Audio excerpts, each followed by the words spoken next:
Sa video nga na ito, pinuntahan nga natin yung pinakatambayan talaga ng mga foreigner dito sa Siargao. Hindi mo nga isipin na nasa Pinas ka pag dito ka pumunta at tumambay. For today's video, nandito pa nga rin tayo sa Pacifico Beach sa surfing capital of the Philippines. Hindi pa nga dapat kami aalis sa lugar na to, pero meron pa kasi tayong inahabol na oras at meron pa tayong mga spot na dapat puntahan dito sa Siargao. Tanghaling tapat na nga pala ng mga oras na to, sobrang tirik talaga ng araw at eto din yung perfect weather para nga makapaggala at mapuntahan natin yung mga pasyalan dito. Bali yung spot na pupuntahan natin ngayon guys ay yung tinatawag nilang Little Hawaii dito sa Pilipinas.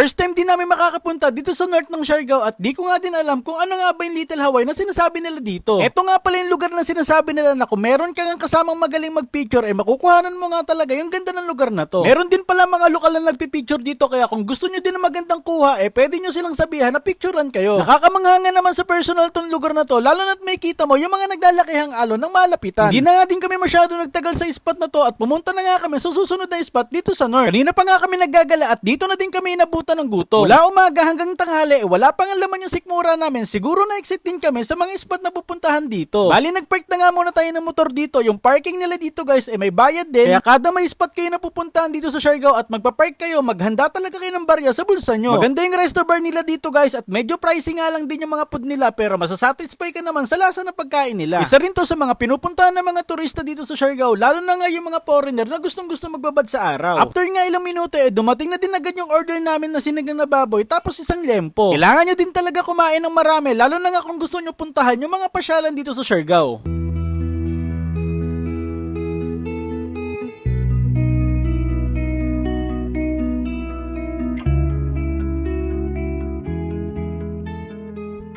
Pagkatapos nga namin kumain pumunta nga ako dito sa front beach at napakaganda nga na buhangin dito kaya pala gustong gusto din nila pumunta sa spot na to. Tumagal din kami ng ilang oras sa spot na to at babalik na nga kami sa south dahil nandun nga yung hotel na pinag-check-in na namin. Bali aabutin nga na lagpas isang oras yung biyahe namin papunta dun sa pinag-check-in na namin kaya di na din talaga kami huminto sa mga iba pang spot dito sa madadaanan dahil aabutin nga tayo ng dilim sa kalsada.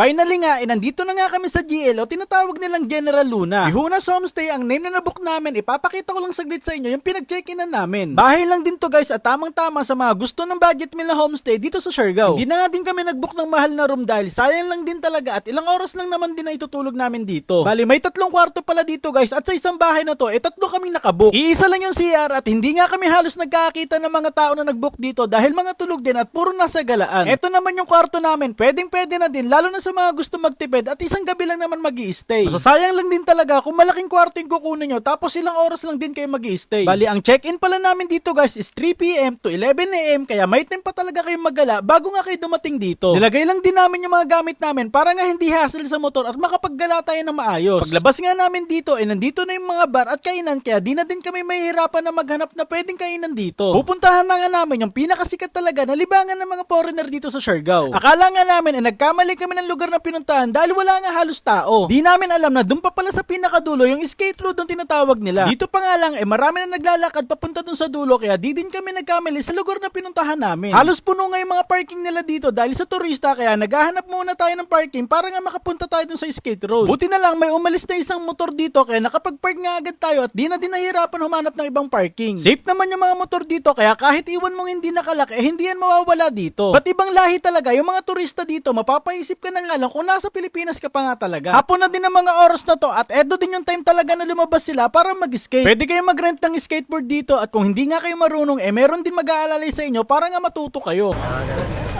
Tina?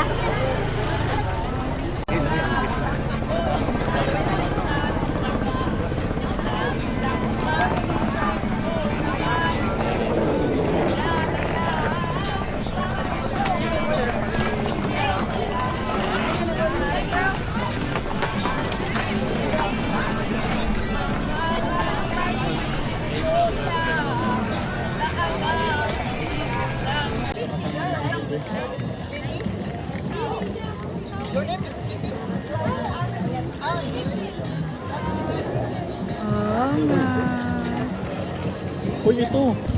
Baluna siya. Nandito sa Siargao. Baluna Yung badyo na sa Siargao.